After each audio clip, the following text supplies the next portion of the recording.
अस्सलाम वालेकुम।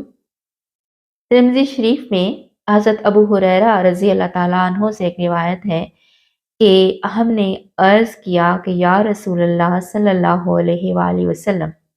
हमें क्या हो गया है कि जब हम आप सल्लल्लाहु अलैहि वालैहि वसल्लम की बारगाह अक़दस में होते हैं, तो हमारे दिल नर्म होते हैं, हम दुनिया से भी बेरग़बत होते हैं और आख़िरत के भी बासी हो जाते हैं। और जब आप सल्लल्लाहु अलैहि वालैहि वसल्लम की बारगाह से चले जाते हैं, यानी आपकी महफ़िल से अलग होते हैं और अपने घरवालों में घुल-मिल जाते हैं और अपनी औलाद से मिलते-जुलते रहते हैं, तो उस वक़्त हमारे दिल बदल जाते हैं। इस पर प्यारे आका दो आलम अलैहिस्सलातु वस्सलाम ने फरमाया कि अगर तुम उसी हालत में रहो जिस तरह से मेरे पास से उठकर जाते हो, तो फ़रिश्ते तुम्हारे घरों में तुम्हारी ज़ियारत करें। और अगर तुम गुनाह ना करो, तो अल्लाह ताला ज़रूर एक नई मखलूक ले आएगा ताकि वो गुनाह करें और फिर तौबा कर लें और फिर अल्लाह ताला उन्हें बख्श दें। सुभान अल्लाह। प्यारे आका दो आलम अलैहिस्सलातु वस्सलाम की जो भी हदीसें मुबारका हम सुनते हैं, पढ़ते हैं, तो हमें उसमें से कोई ना कोई सबक मिलता है। जैसे यहाँ पर सहाबाए किराम रिज़वानुल्लाहि अजमईन ने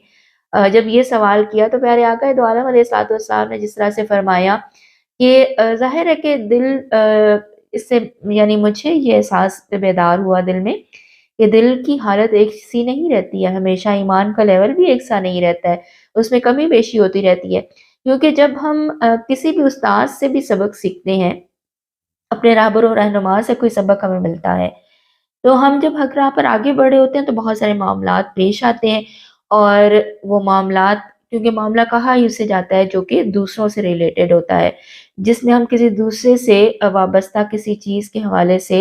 गुज़र रहे होते हैं उस मामले में से, किसी भी पॉइंट पर। और यहाँ पर अगर देखा जाए तो हमारा भी दिल एक सा नहीं रहता, दिल की हालत ऊपर-नीचे होती है। जिस वक़्त हम पावर में होते हैं बहुत ज़्यादा,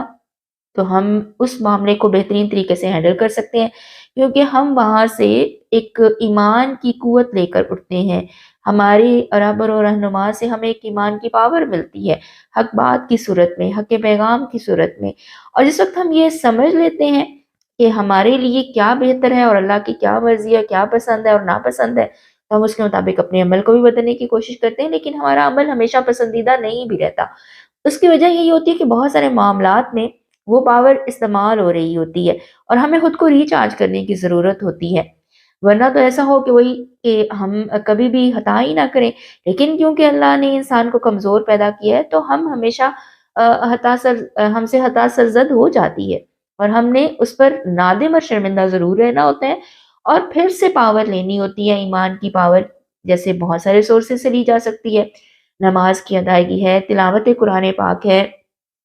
अच्छी सोहबत है, रहबर और रहनुमा से हमारा लिंक है, उनसे रहनुमाई लेना है, ये सब के सब पावर के सोर्सेज़ हैं। दुआ एक बहुत बड़ा पावर का सोर्स है और इसके ज़रिए हम ज़रूर अपने आप को